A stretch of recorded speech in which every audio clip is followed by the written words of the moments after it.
Welcome everybody to today's panel discussion. My name is Vince Alessi. I'm the Director of the New Art, and we're one of the very proud partners of the Big Sculpture Trail for this year. And we're meeting here today at TheatreWorks, and we thank Di for allowing us to meet here.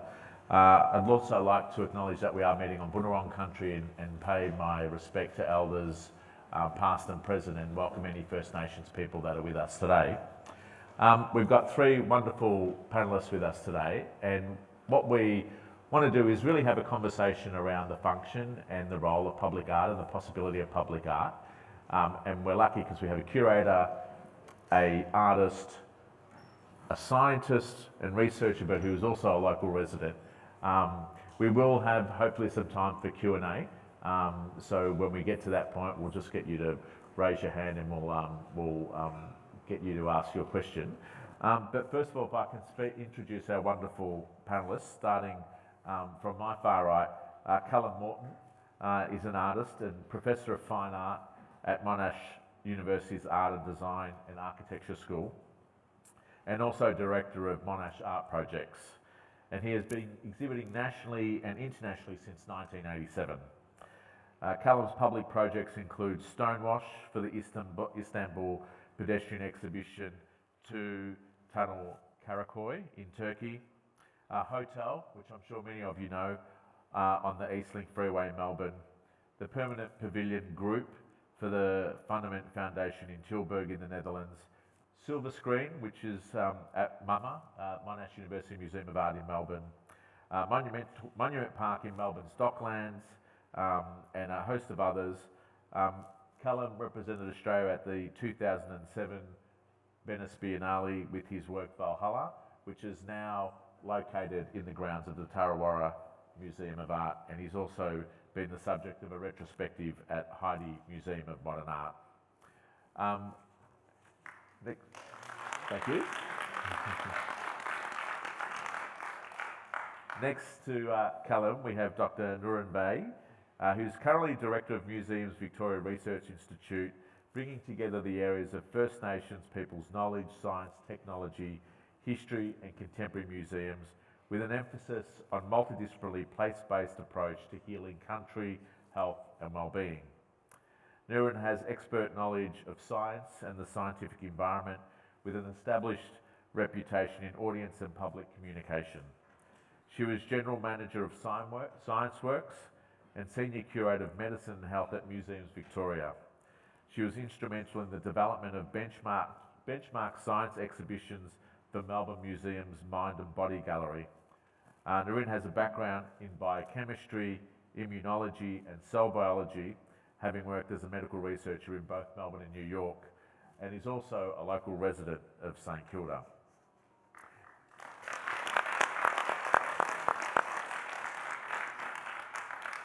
And lastly, we have Jeffrey Edwards, who is a curatorial advisor, lecturer and writer.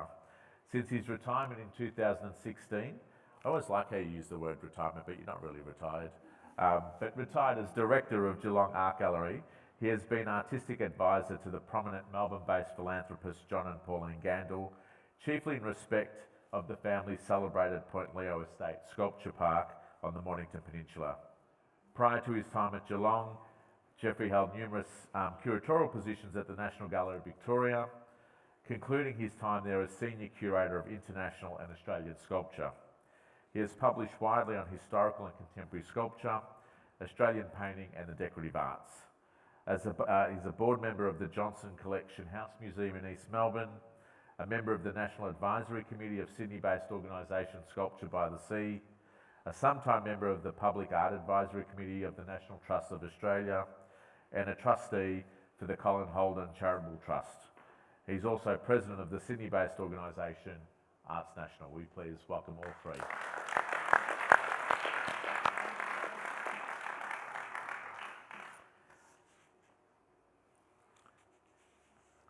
So as I said, we're lucky today to have an artist, a curator, and an arts worker, and as it happens, a St Kilda resident. So we kind of have those three key elements of what makes art happen in a way, the maker, the facilitator and the audience. So as such, I want to begin with a question for each of you to give our audience a little context of your own work and how you fit into this conversation. So Callum, if I can begin with you, you've had a long and diverse practice showing regularly in galleries and making large-scale works that are sited in public spaces. Can you tell us a bit about the key conceptual concerns that have framed your work? Which isn't really going to sort of play into this conversation more broadly probably, but I am kind of interested in, you know, these spaces between public and private space, between the inside and the outside, you know, so that conversation between what's in public and what's in private, you know, is relevant here. Between the model and the real, particularly in sort of my earlier works.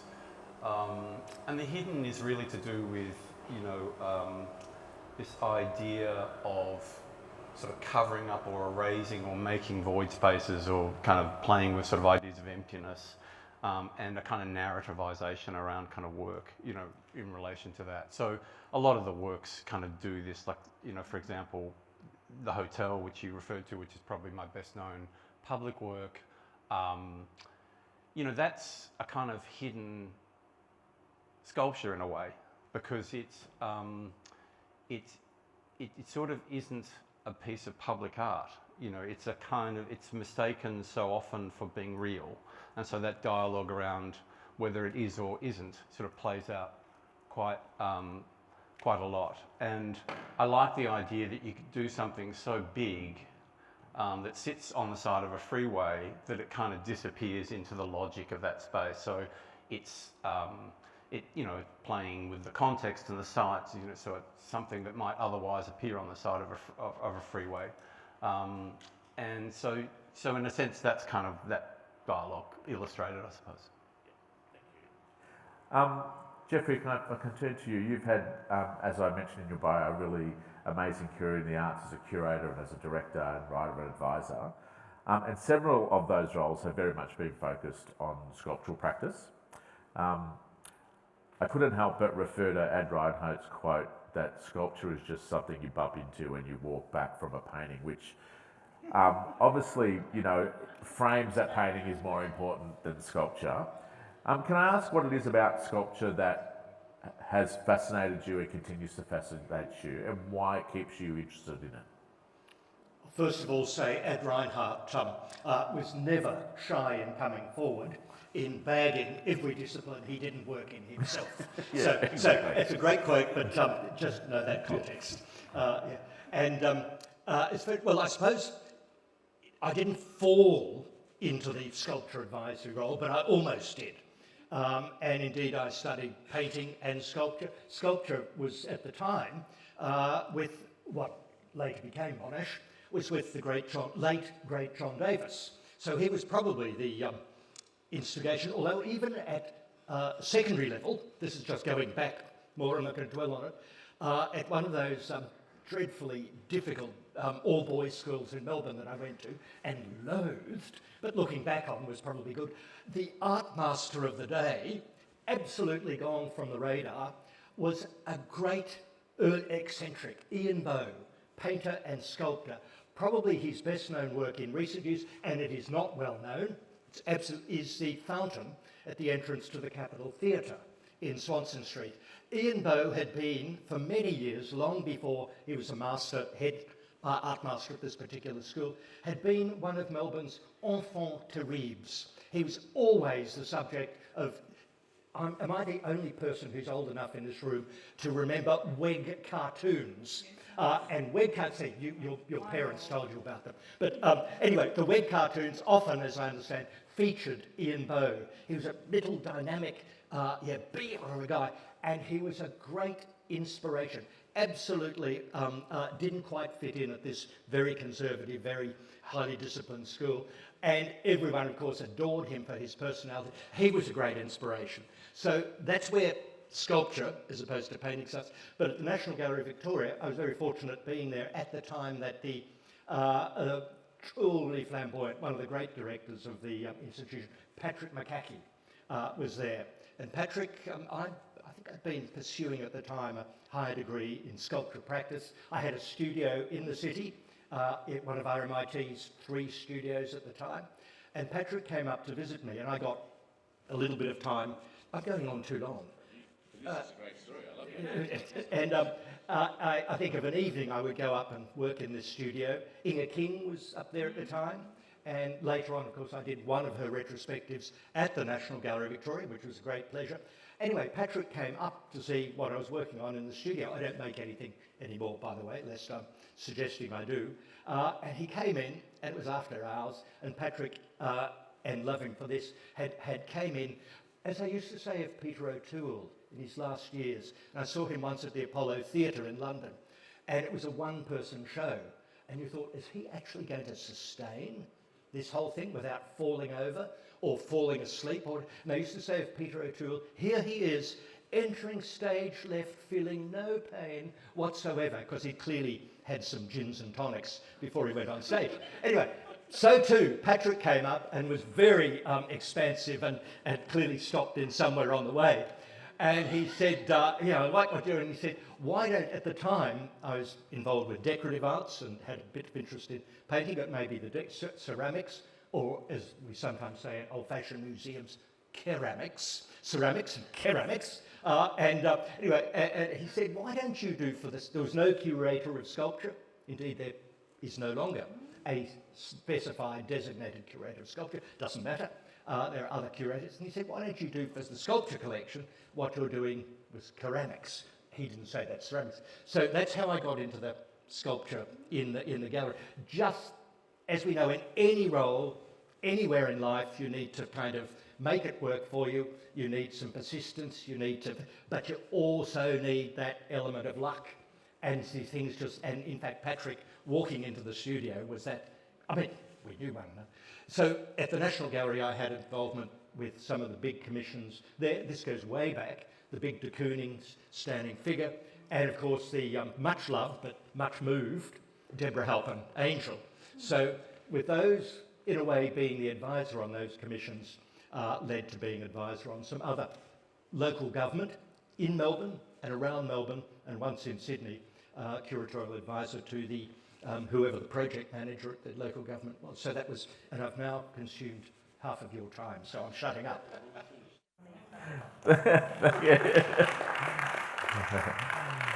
So, Darren, your background, as I said, is in science and research, but you're also very interested in multidisciplinary approaches to audience communication and engagement with place. As I said, you're also a St Kilda resident and have obviously lived with the sculptures that are currently exhibited as part of this iteration of Big Sculpture. Can I begin by asking you to speak to your approach of communicating with audiences through objects and exhibitions? And then secondly, just your experience as a resident of having Big Sculpture in your place over the last few months. Vince, that's big. It's big. I always like to start off with this. Thank you. Big. As you said, I come from a science background, and I feel for me it's always been about exploring or trying to make sense of the universe. So for me, I studied biochemistry and wanted to understand why do cells do what they do, why does the body do what it does. Psychology, why do we behave the way that we behave, they've all been really fascinating for me. And, you know, I went through an orthodoxy of trying to understand what that might be. And the more that I delved into a particular way of knowing that, I felt that I was knowing less and less. So I've always been very interested in knowing different perspectives and making sense of it. So with science, so I worked on science exhibitions, how does the body work? There was even an exhibition at Melbourne Museum about the mind. I look back on it and I'm quite embarrassed because I would say it was very simplistic. But really the way in which I like to, there are some basic things around science that you might communicate in an exhibition, just to give a little framework or to give a little insight on a way of looking at things. And then I very much want to just leave it open. I feel there's a lot of didactic messaging that goes on, and I loathe it. And I feel we don't allow enough space for the visitor with all their wealth of experience and their particular way of looking at things to make sense of it. So often it will be about juxtapositioning as well. So in the Mind exhibition we had, the Museums Victoria has the world's best collection of psychiatric artefacts, as weird as that might sound. It is the world's biggest and the best. So when they closed down all the psychiatric institutions in this state, thousands of artefacts from that era went into the collection.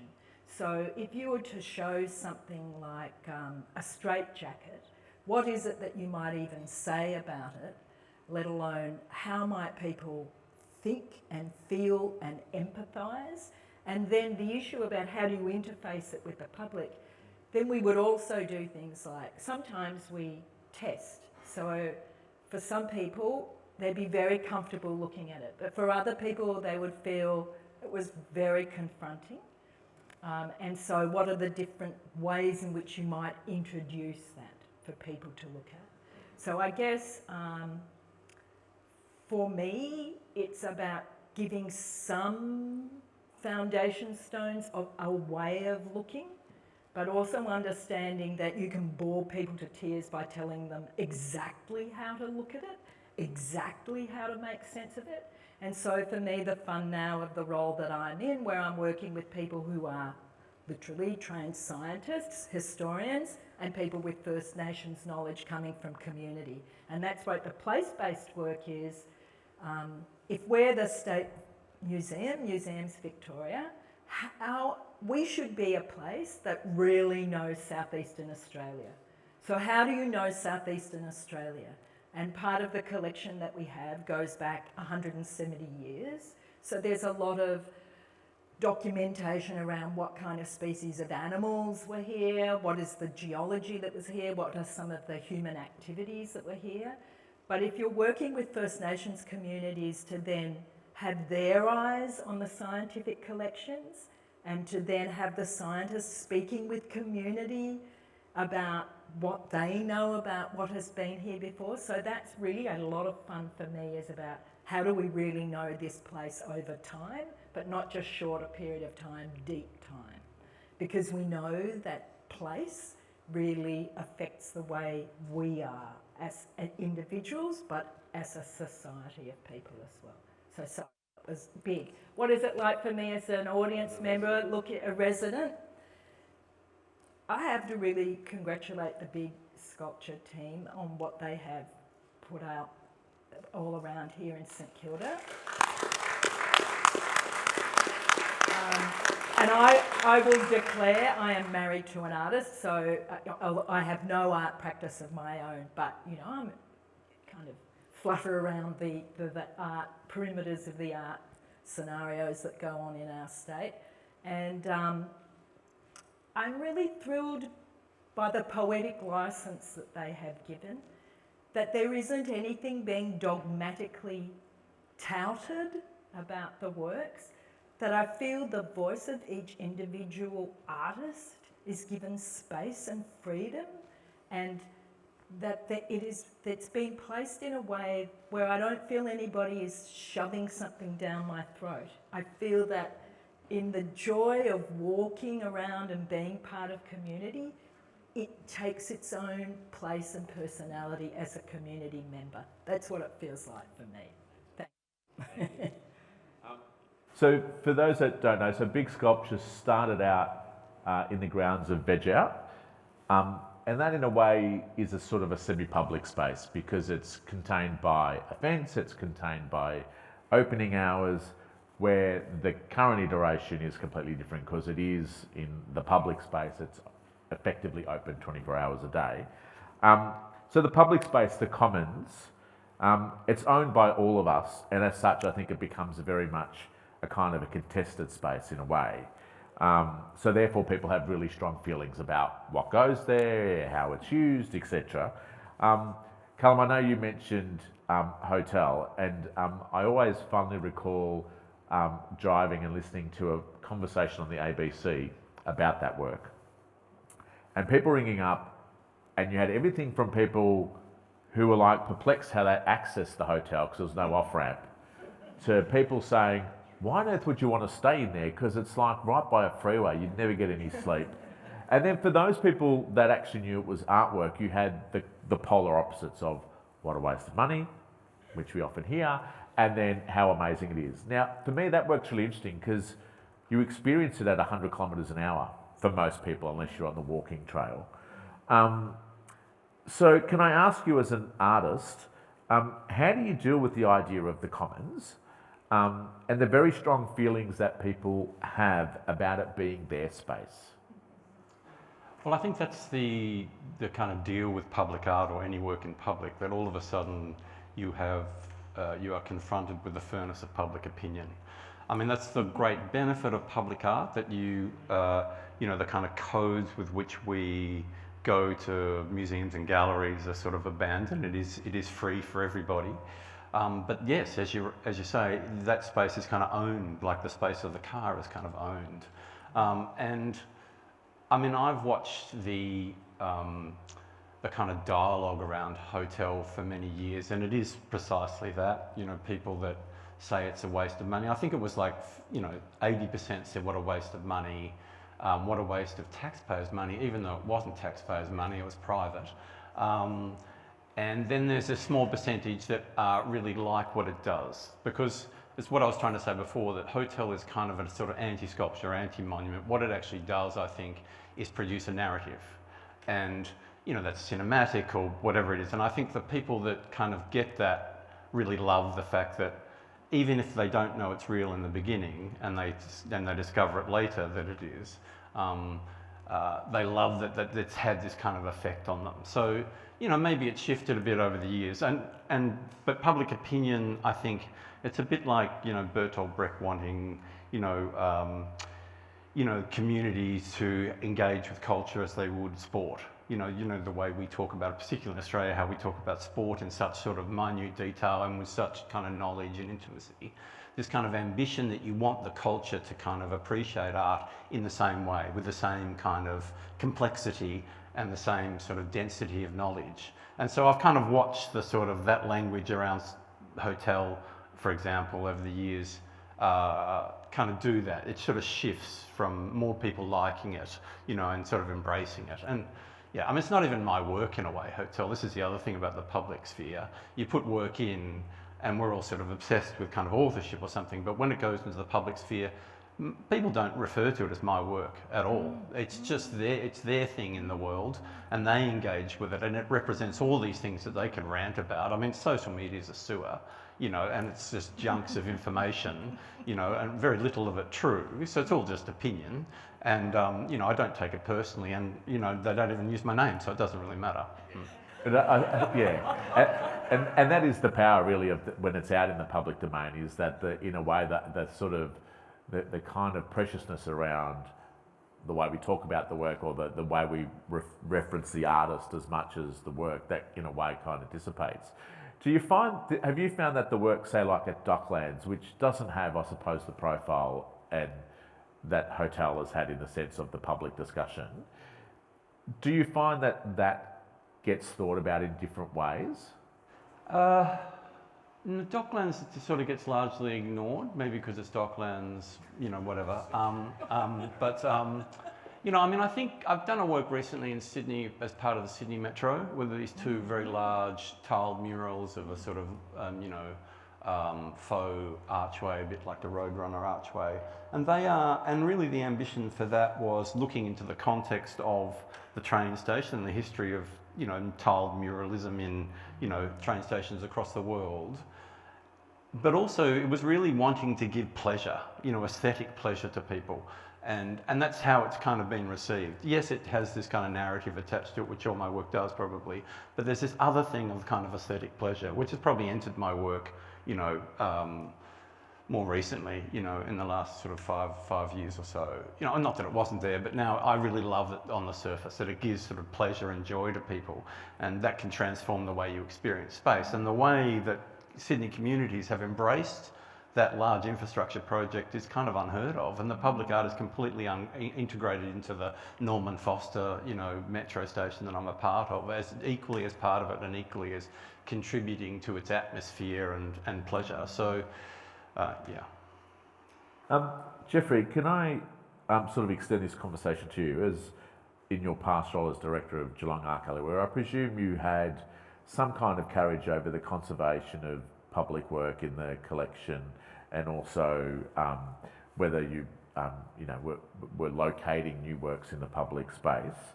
How did you deal with this idea that this really strong public sentiment about what goes where, what goes in my space, which is a very different social contract that we have when we go to a gallery, which is when you walk through the threshold of the gallery door, there's this kind of unwritten code about how you behave and what you expect, and that you might get offended, but that's okay. So how did you deal with that as a, and did you have remit over those public spaces or public works? Not perhaps quite as much as you're expecting, because at Geelong we're an unusual creature. We're a company and not actually administered by the City of Greater Geelong. Most regional galleries, extraordinary circuit of regional galleries throughout Victoria. It's a much older and stronger circuit, as probably everyone here knows, than in any other state. In fact, New South Wales is quite envious of the regional gallery and university gallery circuit here. Most of those galleries, lion's share, are actually operated by and supervised by whatever the local authority is. So Bendigo Art Gallery, brilliant art gallery, is actually under the remit of whoever's the manager of culture, space, environment and prison experience on the Bendigo Council. Geelong we absolutely ran ourselves.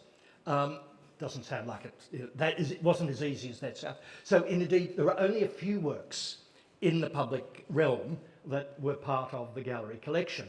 And ironically, the most prominent, and I had nothing to do with the installation, the most prominent was a civic statue that was placed in the rather grand gardens, but that the gallery initially used to look onto, and in more recent times backs onto, with more contemporary, was the British monarch, was a large bronze on a huge podium of ironically, the British monarch over the centuries who had the least interest in matters artistic.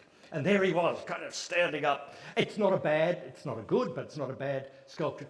Otherwise, I advised council on different works that were placed. I suppose the most prominent work in recent times was, if I may mention it, Mark Stoner's work right on the waterfront. And that was a fantastic commission. And I think my involvement was a little bit peripheral. I mean, they chose it, and it's one of the most successful in Geelong. I wish we could swap George VI for Mark's sails on the, but never mind.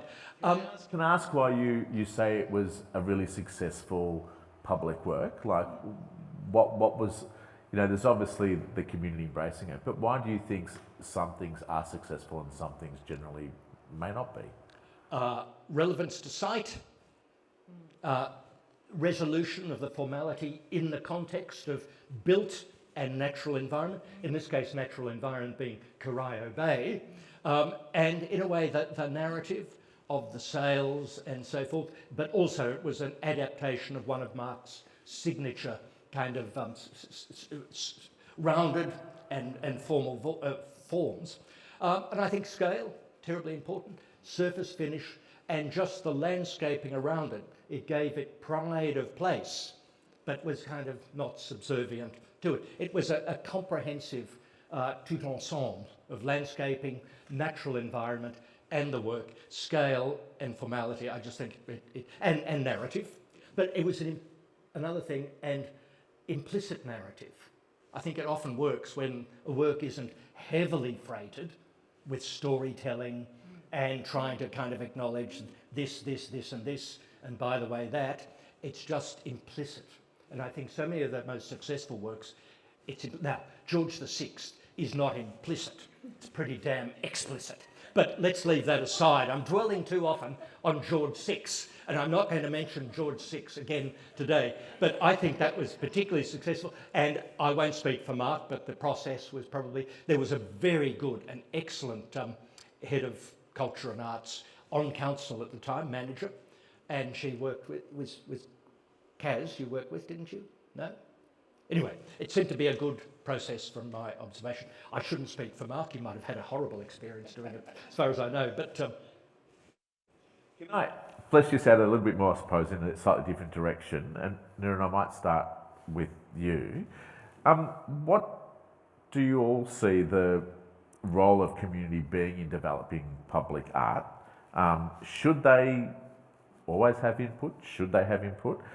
Particularly that's creation, location and positioning, etc. Because it is something that then we want the community to take ownership of. But do you have a sense of where that line is? Oh, that's a very good question. I think the community already have a say by deciding to live in a particular place. So that decision of where they are living and where they are having their community, we already know that sets a particular flavour. Whether people are wanting to feel a little more quiet and safe, or whether people are wanting a little bit more experimentation, to be a little bit more rambunctious, right? You know, the communities and the places are already saying a bit of that.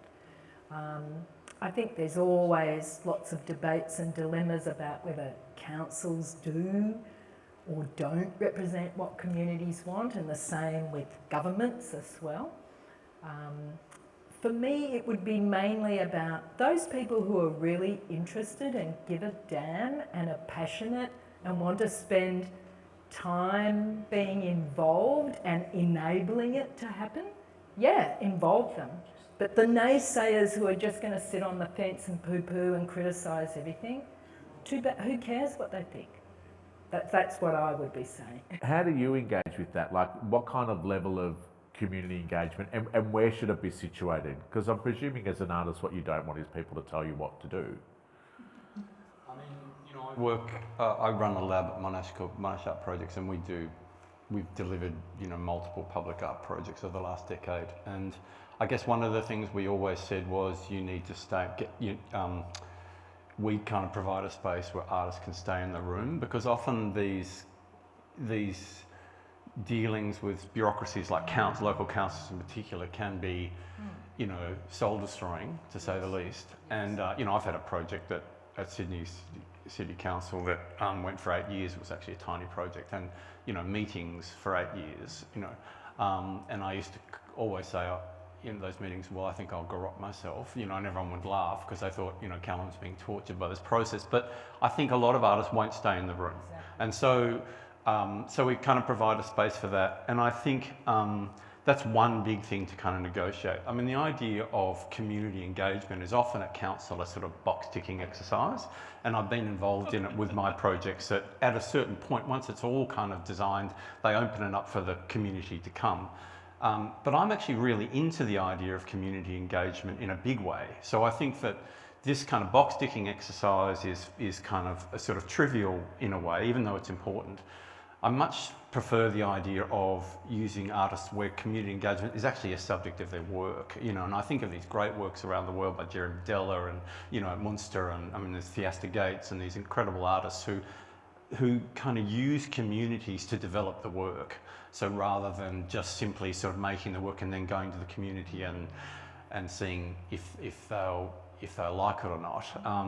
The hotel, for instance, if they'd done community engagement, if the community, it probably wouldn't have happened, I would imagine. So, I think as personally, it's not my thing. I don't, I listen to communities and I think it's important. But I guess I come from a different place. There is a sort of, a kind of quite a close conversation between the work I do in galleries and the stuff I put in the world. And I inflect it and I think about context, obviously, and all those things. But it's kind of different. I'm not sort of shifting my work you know, in that way. But I've certainly, you know, I think there's just a much more interesting way to deal with it.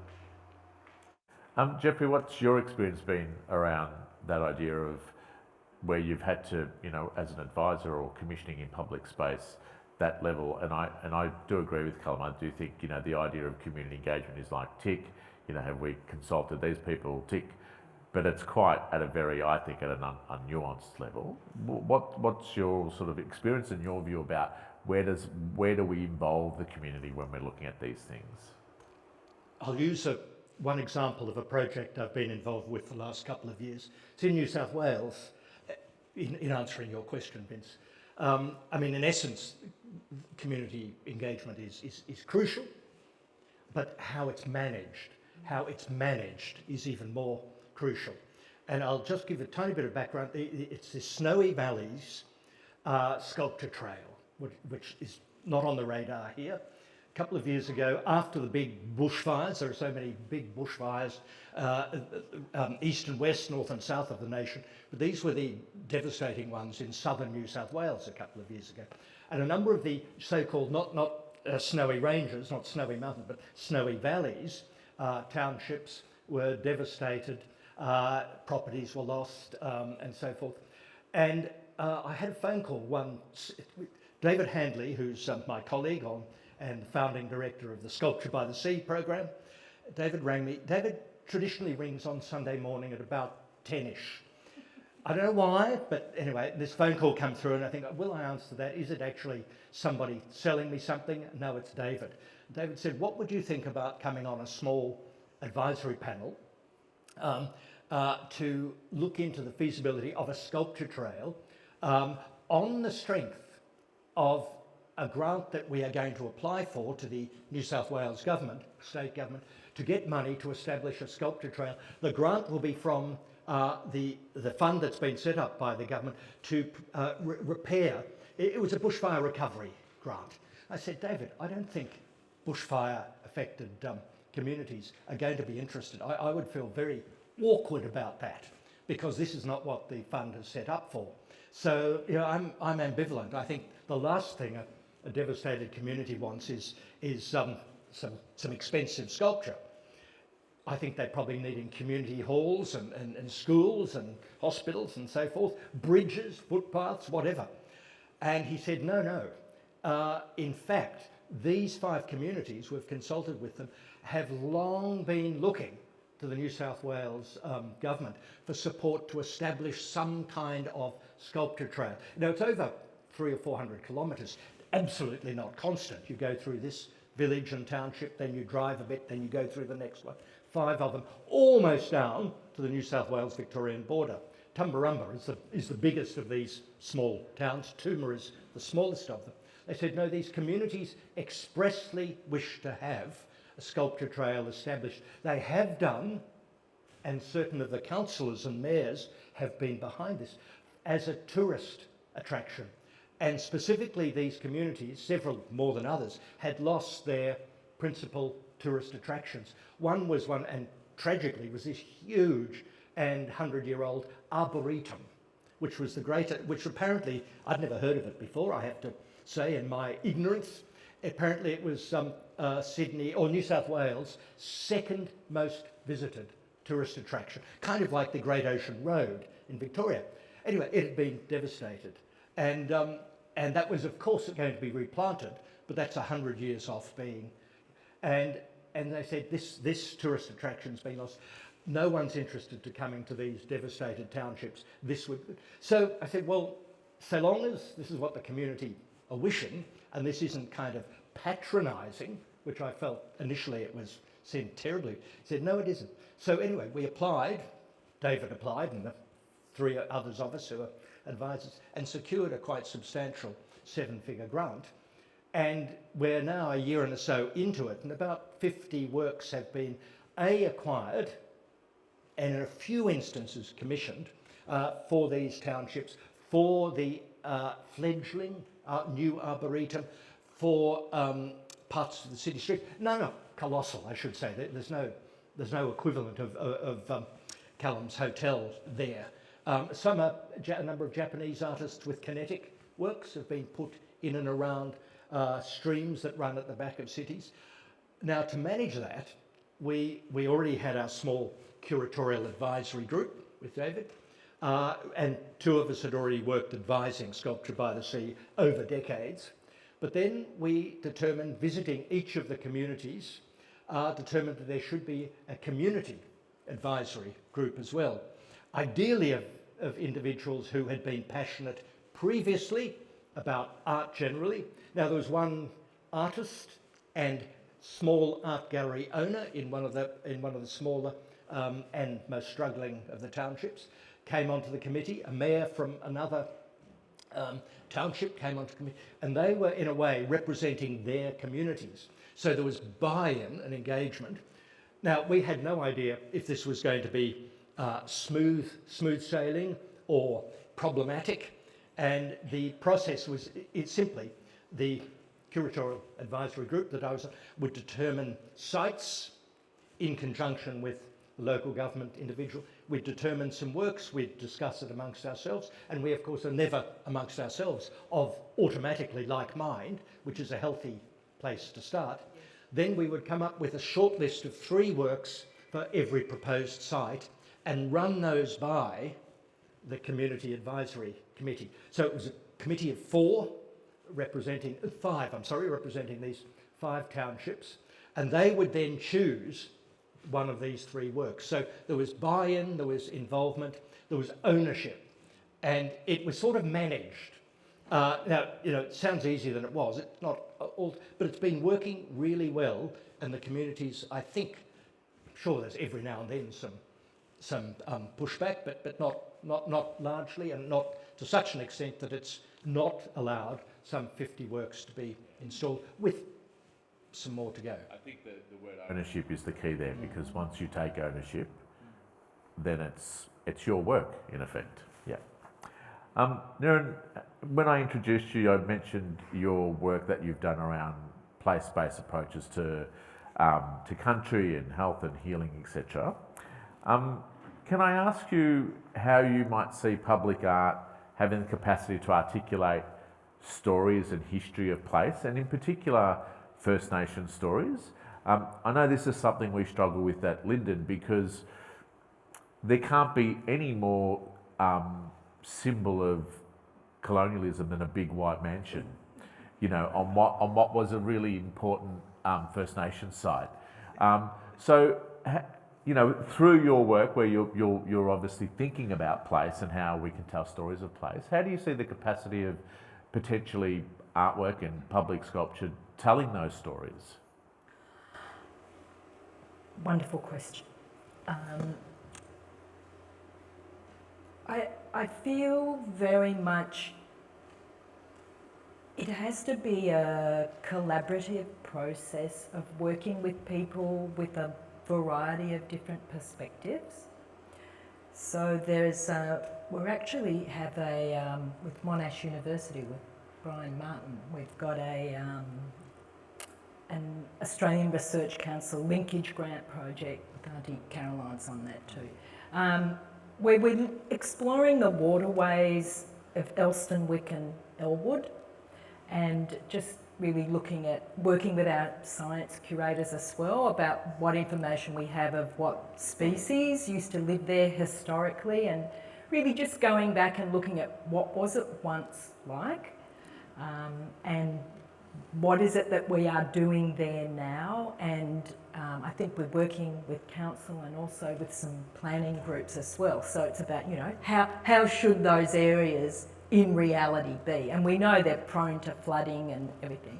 So for me, it would be about a project like that, which physically looks at the place, but what used to live there, what animals were there, what do we know about the geology? And I will throw in also southeastern Victoria, what we call Victoria, southeastern Australia, what we call Victoria, is on this continent, it is the most geologically diverse cluster. That is why we have so many different microenvironments. We've got the mountains, the different oceans. Wilson's Prom is very different. So the rocks that are there and the minerals that are there, of course, affects what the climate will be like, and that's going to affect what animals are there and what humans are there. So, anyway, I'm kind of digressing. But for me, it's about when we're really looking at place with different voices, then I feel ultimately those works or that knowledge should go into commissioning new works about place. And I feel that's with what I would call an interdisciplinary perspective. So we might be working with First Nations knowledge, but is there something about the scientific information that we have? Is there something about the actual rocks and the geology that should be part of that? I think, we're really wanting to explore more of collaboration with different disciplines, rather than just pigeonholing people with you're a group of people, so you will only look at this universe in a particular way, and that's the only way you'll do that from now on. It's like, maybe people in community want to work with the scientists and want to work with, there's a whole different way of doing it. So that's what I would see, is what would some new commissions look like with that diversity of perspectives. Thank you. Callum, can I extend on that? Do you feel public art should always engage with site and place, or are there times where the work is the work and it's sited in a public space? Yeah, I think both. I mean, I always look to site personally and the context, because we know that an object in a particular context is going to read completely differently to another. I mean, I was taught a matchbox in a white cube versus a matchbox on the street. They're different things, and you look at them differently.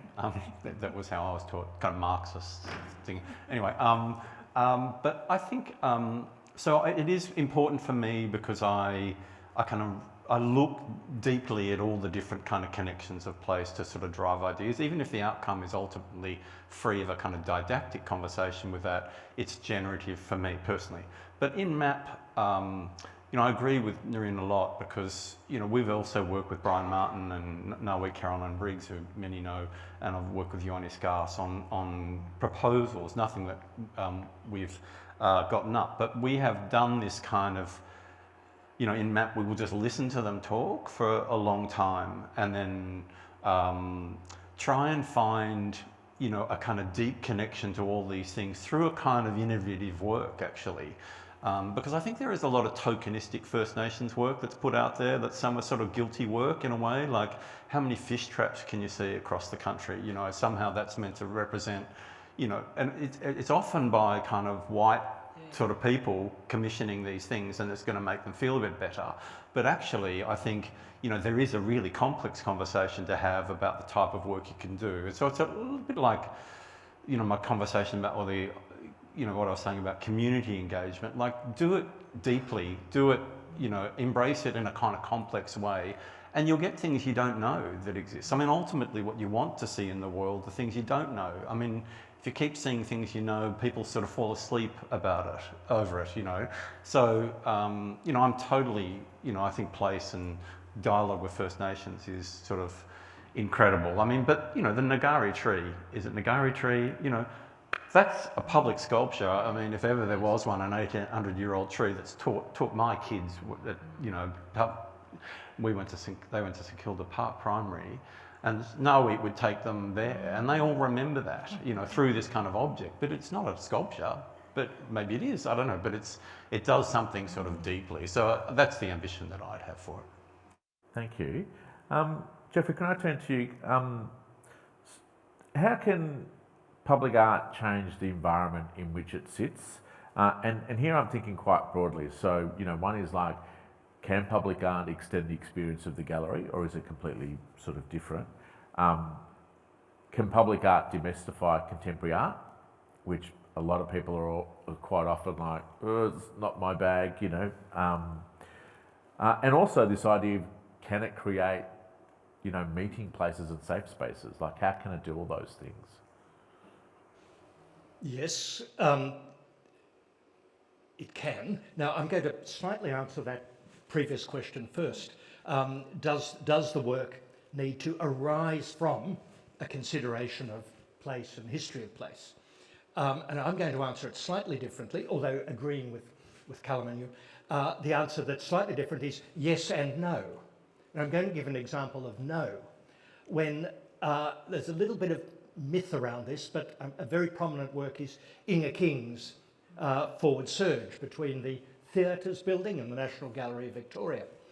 And it's just one of the major works in the public realm, in the land.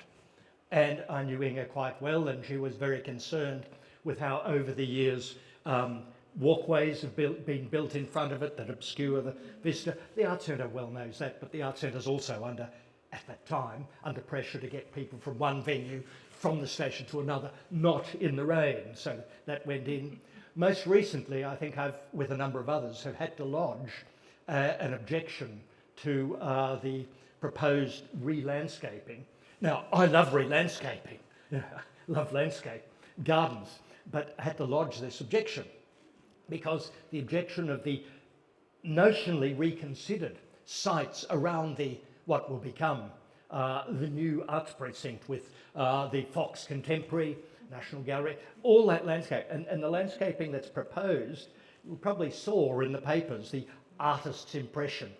And isn't it interesting? Every artist's impression of every urban design looks like a French Impressionist painting.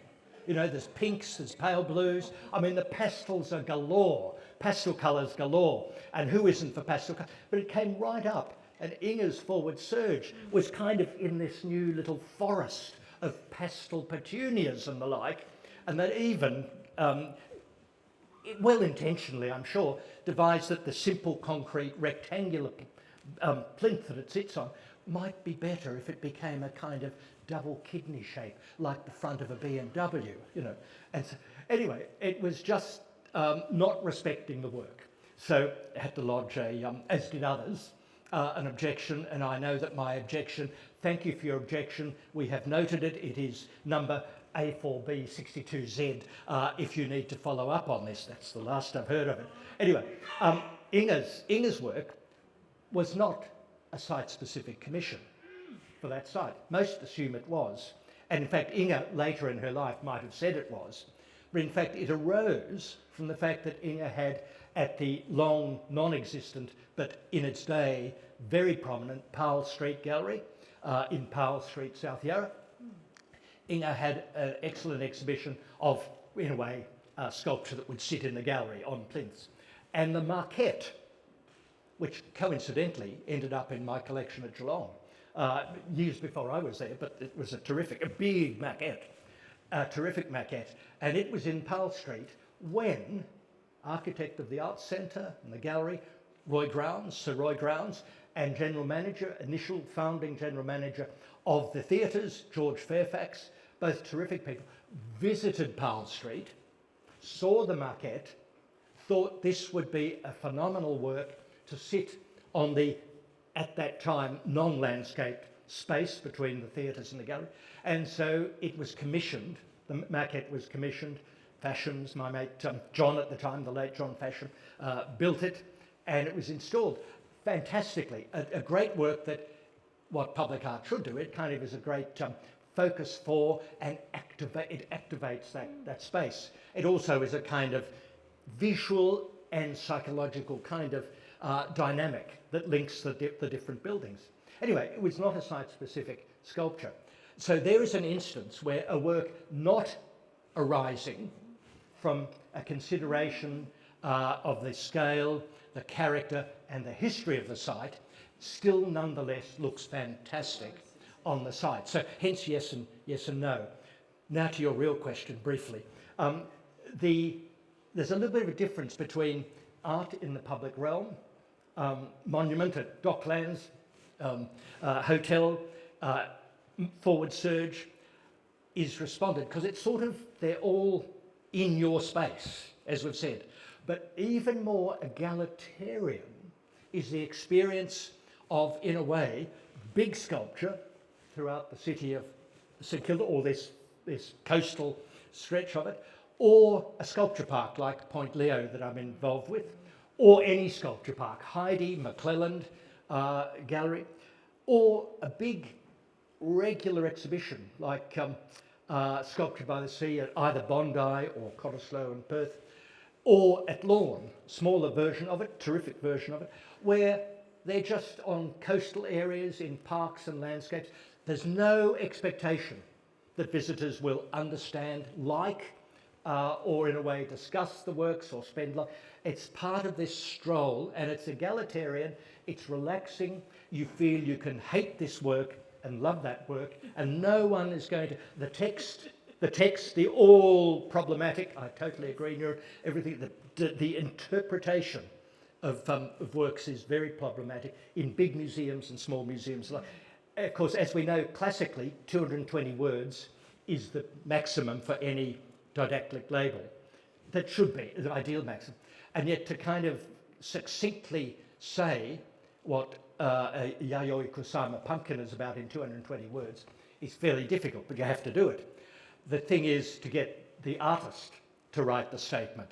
Now, some artists will write, and there are some in this room who have written brilliant statements, succinctly, objectively about their own works, but in my time, there's about 30% of artists who you will say, there's one particular artist in Sydney whose name is Michael, and I won't go any further, a fantastic artist, and you say, Michael, could you send me an artist's statement about these very large works?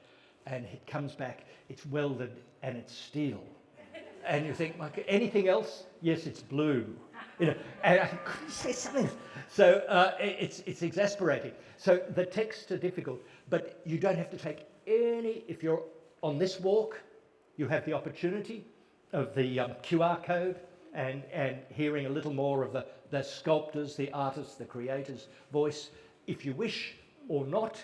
And I think in sculpture parks, you're walking around, be it Lawn, be it Heidi, be it McClellan, be it Point Lear, you're walking around, you're having a really good time, and yet there is this fusion, Point Lear perhaps, of landscaping, elegant, I'm not complimenting myself, I've had nothing to do with the landscaping, and the natural realm. Western Port Bay, mind you, you can put anything in front of a vista, great panoramic vista of Western Port Bay, and it's going to look sculpturally pretty good, because it's this great vista and panorama, and then the creativity and the artist's statement. But again, you look at visitors and they're walking around, they're there to have a good time and to enjoy themselves. And indeed, art in the public realm needs to have a sense of it is generating joy, it is generating discussion, it is generating pleasure. It might be arising from a narrative where there is some grief and some serious dialogue, but it still has to be something you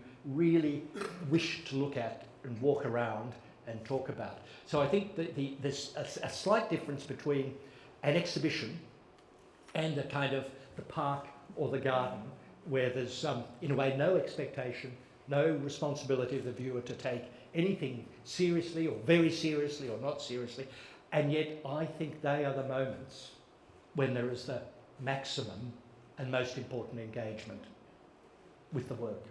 It's interesting what you were saying about Forward Surge, that it wasn't site specific, but yet in many ways your objection, and I know other people who have objected to what is planned for there, is actually grounded in that the work has very much embedded itself in the site. And it is one of those works where I know through experience where you mention Inga King, and if you've been in the art world, you know who Inga is, and you wonderfully venerated and deservedly so. And if people look at you a bit odd, and then you say, that work in between the art centre and where your kids climb on and all that sort of stuff, oh, that's the artist. And so it's amazing how that work, I think, over time has not only cemented itself and become part of place, but also this, for me, it's this, I remember speaking to Inga, and she said the joy she got when she saw people jumping on it and things, and how it does actually become this really interesting kind of meeting place, and that preciousness of the work in a way gets removed, but how it's actually become really important to our city. And that whole thing of changing that forecourt into something that is like a bit of a forest where the work rises out of the forest, that's a completely different work if you do that. So but anyway, that's my two cents worth.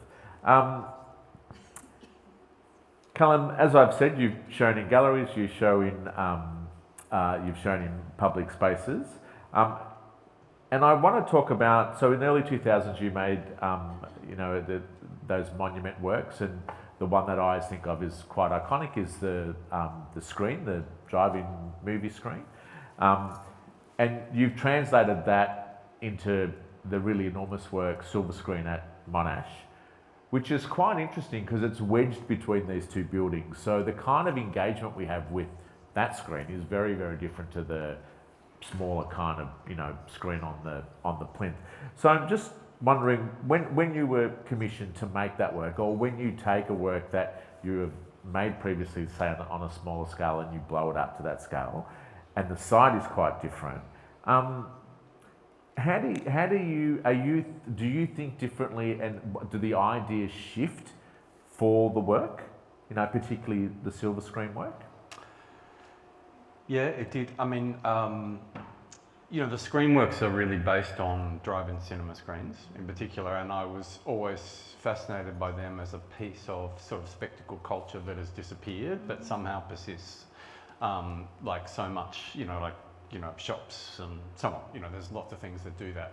And I've always seen them as a kind of piece of sculpture, a bit like the hotel, sitting in the kind of landscape, and often going down to Mornington Peninsula and Dramana Drive-In. And so it was those sculptures were based on specific things at kind of scale. And the smaller ones became sort of object paintings, if you like, that I could project all sorts of ideas onto. And so it just became, and it often happens with my work, that I just kind of run with a kind of form for a long time because it expresses or gives me the capacity to express all these things. That work, Max Delaney, who was then the director of Monash University Museum of Art, before I was there, actually, I will say, just actually directly wrote to me and said because they were building a new gallery that Kirsten Thompson architects were doing, and there was this space where they needed a screen, and because I'd done the screens, could I come up with something?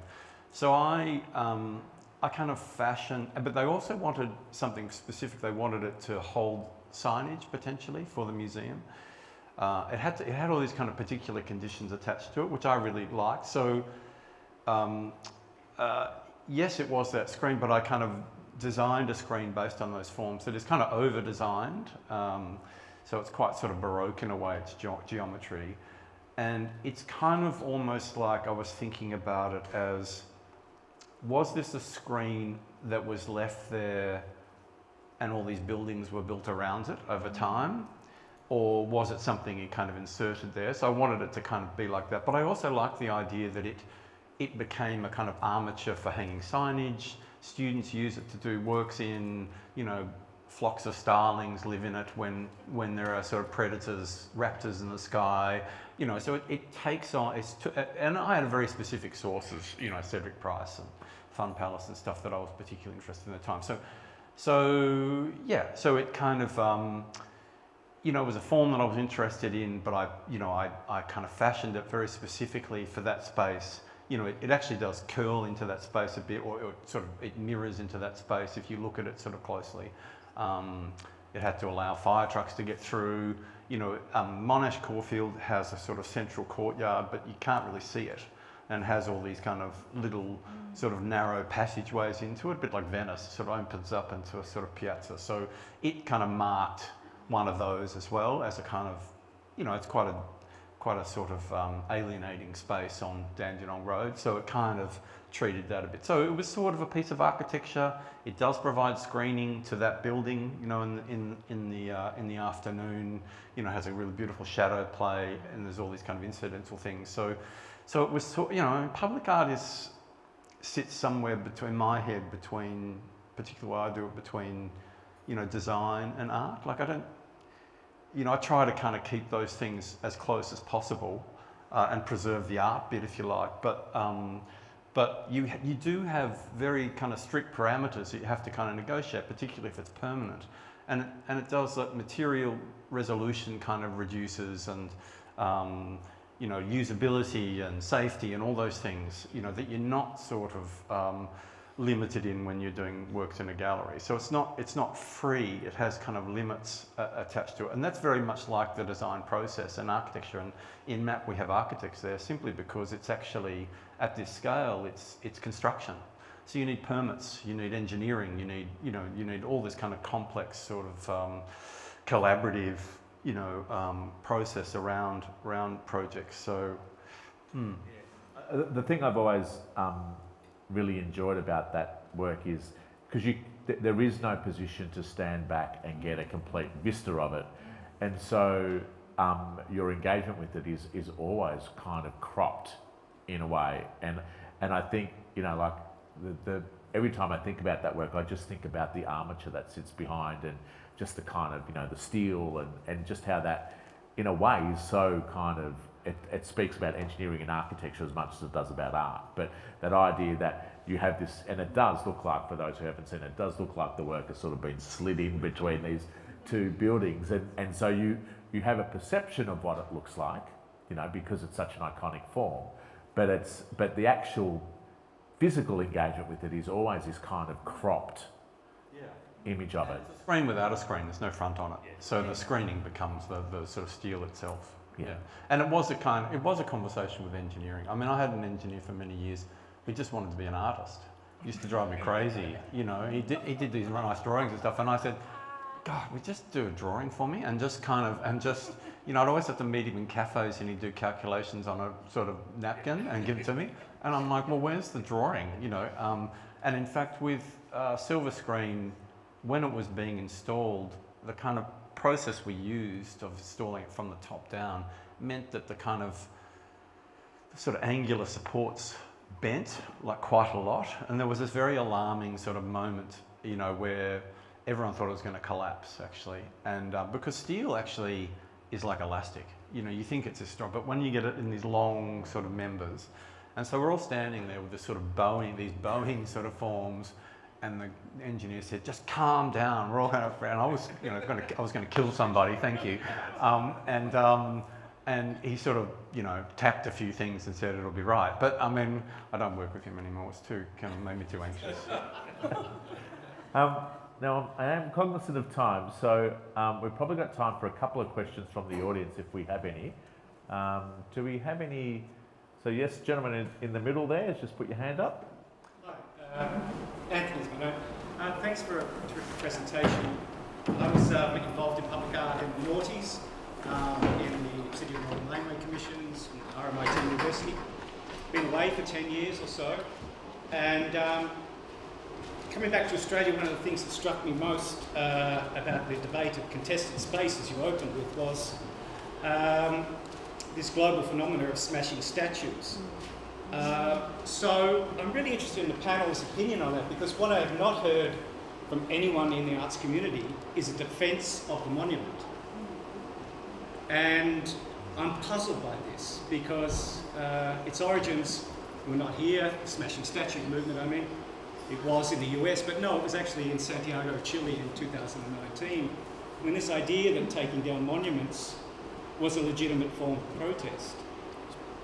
And it seems to have gone unmentioned here in this room. There would be nobody, I think, who would have complained to anyone about a monument being removed by force, illegally. So I'd like the panel's discussion on that contested nature of public space and King George VI, if we'd have, back in the monument as a legitimate form of public art. Great challenging question, and you must have read my notes because that was my last question, so thank you very much. But yes. I thought I'd better not mention anything to do with that. I've just stopped giving various lecture tours. One of the lectures I give is The Problematic Statue, a brief history of debunking and debasing art in the public realm. And I'm very much, probably the only person in the room who's absolutely an advocate for retain and explain, that you do not take things down. That doesn't alter history, good or bad. It just kind of removes this notional symbol of it. So I'm very much for statuary. Not all of it is, as we know, is artistically good, but quite a bit of it is. And yet much of my talk was going back, of course, the debasing and debunking of art in the public realm goes back to the Valley of the Nile. Each Egyptian pharaoh defaced and removed the monuments to their predecessor, who was often their mother or their uncle. And of course, it just goes on and on. So many of the Roman statues that each new emperor defaced, Nerva defaced all the statues to Caligula. Not a bad thing, perhaps, but then Nerva's statue is defaced. So it's an act, a process, I would say, of vandalism that goes back into as long as time exists.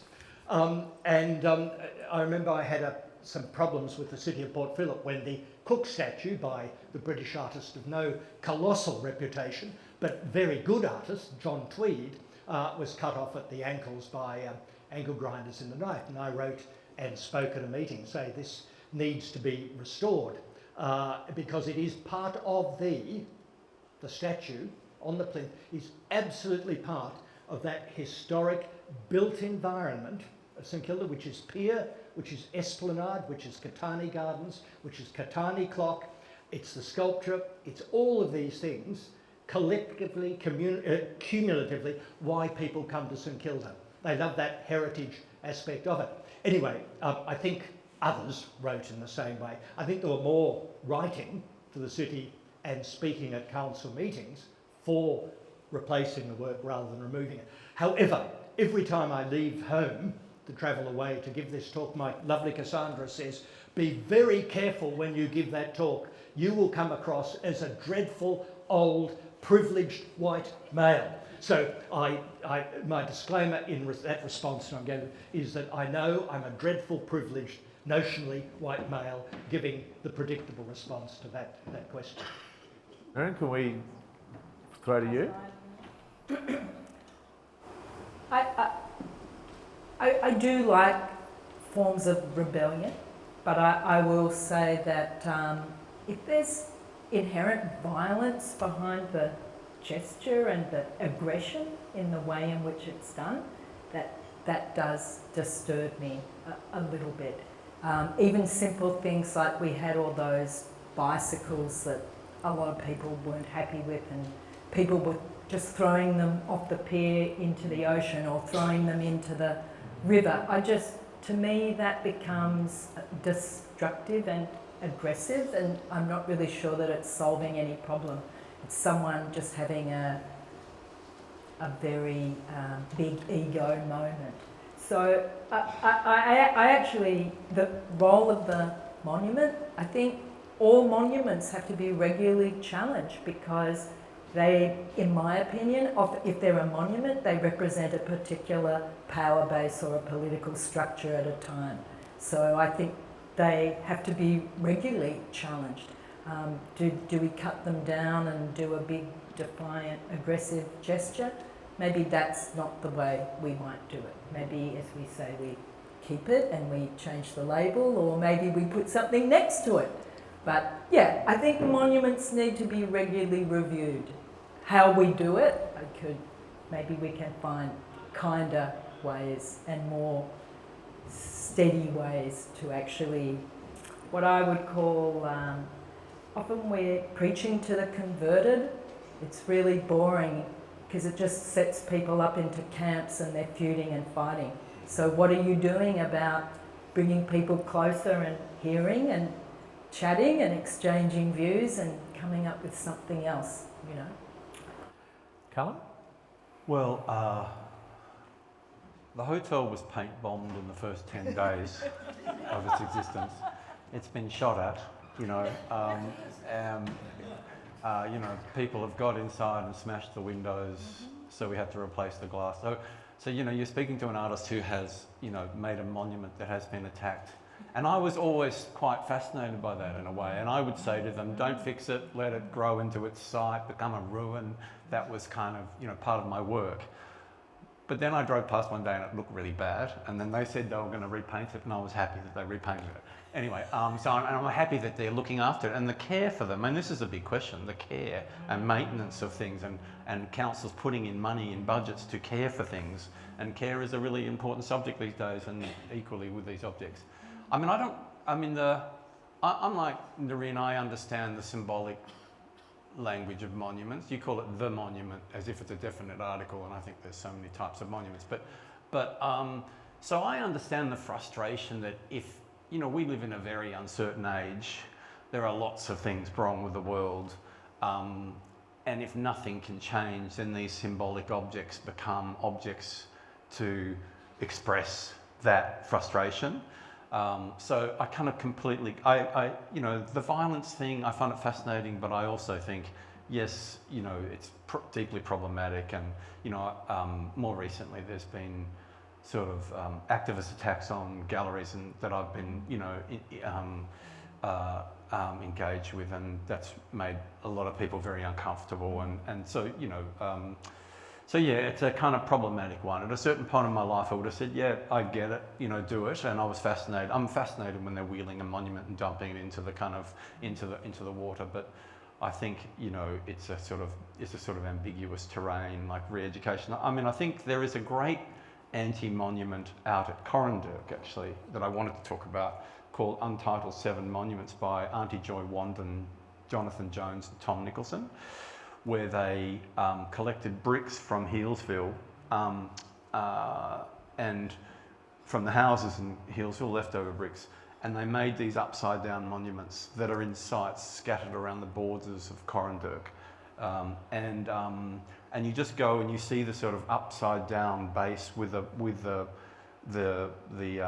brass plates that tell the kind of story in language, and, you know, and they're very hard to find.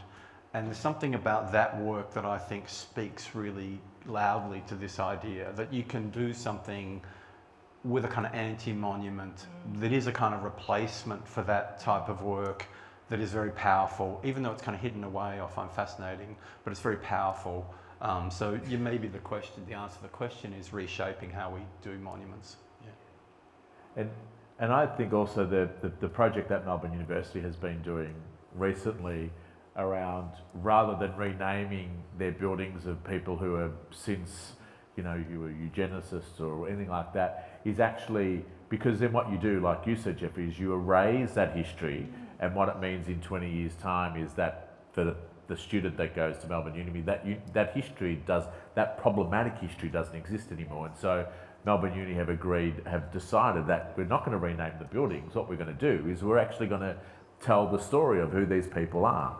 And so it actually repositions, and I think it's the same for monuments of, you know, whether it's Captain Cook or whatever, is when you remove those, you actually remove the problematic history and that story, and then that sort of disappears, and then you have generations that no longer are actually engaged with that question. So I don't, you know, I mean, I think that's, you know, it's somewhat a very black and white answer, but I think that nuance of actually they might tell an uncomfortable truth, but it's actually making that visible which actually engages the conversation. It's telling the truth. It is, yeah. We have gone over time, so I do apologise if other people had questions, but can you please join me in thanking our wonderful panellists?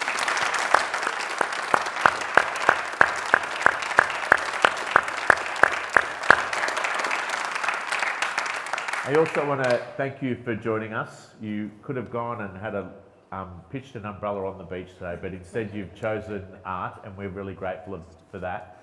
And also, if you can just also join me in thanking Adrian and Mariella, who have put together Big Sculpture, which is a wonderful initiative. So thank you.